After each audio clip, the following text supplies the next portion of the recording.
यादव वंश का उद्भव मानव जाति के आविर्भाव के संबंध में अलग अलग संप्रदायों के मतों में भिन्नता है। ईसाई यदि 4000 वर्ष पूर्व मानव के आविर्भाव को मानते हैं, तो इस्लाम के अनुसार यह समय पैगंबर से लगभग 6000 वर्ष पूर्व का है। बौद्ध, जैन तथा अन्य हिंदू ग्रंथों के अनुसार इससे भी कई हजार वर्ष पूर्व पहली बार मानव पृथ्वी पर प्रकट हुआ।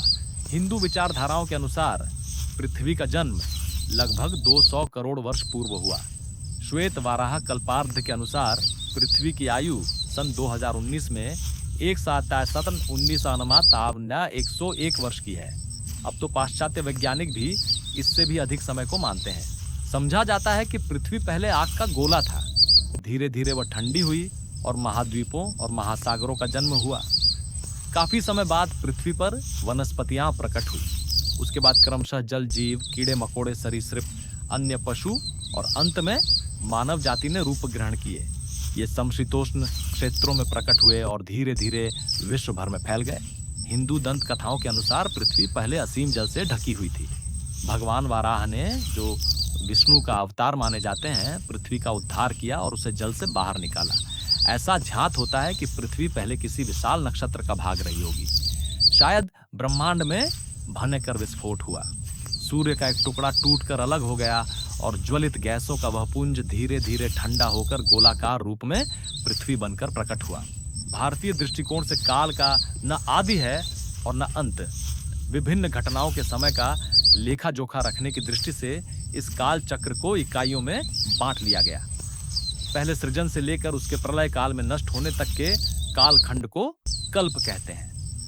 इसे 14 मनवंतरों में मनुओं के नाम से विभाजित किया गया है। प्रत्येक मनवंतर को 4-4 युगों में यथा सत्य, त्रेता, द्वापर और कली में विभाजित किया है।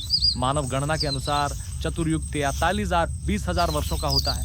वर्तमान कल्प में 6 मनवंतर बीत चुके हैं और 7वें मनवंतर के भी अनेक चतुर्युग समाप्त हो गए हैं।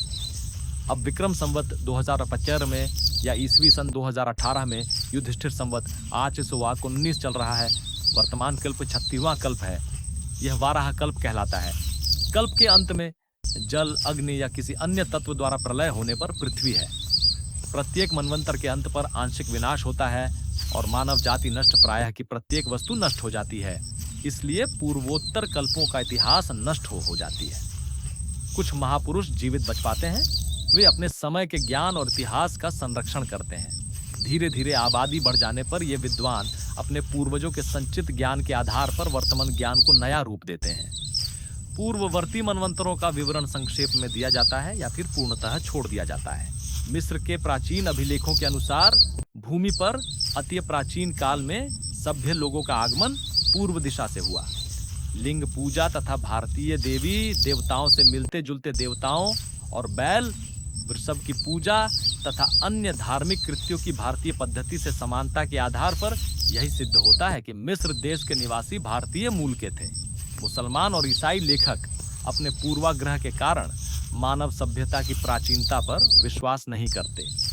पुराणों के अनुसार ईसा के 50,000 वर्ष पूर्व भारत की सभ्यता अपने शिखर पर थी, किंतु इस बहुत लंबी अवधि का क्रमानुसार इतिहास न होने के कारण सभ्यता के प्रारंभ के संबंध में काल निर्धारण नहीं किया जा सकता।